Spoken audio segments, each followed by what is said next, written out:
জবান থেকে 3টা গুনাহ সরায়া দাও, মিথ্যা বলা বন্ধ করে দাও, গীবত করা বন্ধ করে দাও, গালাগালি বন্ধ করে দাও।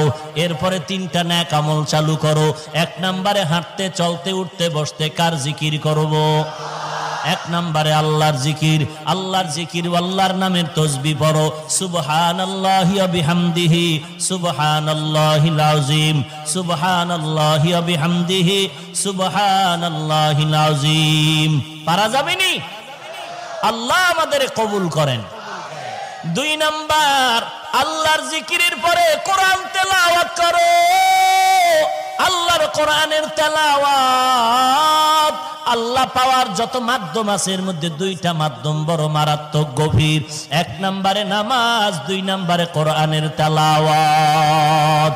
বেশি বেশি কোরআন তেলাওয়াত করো।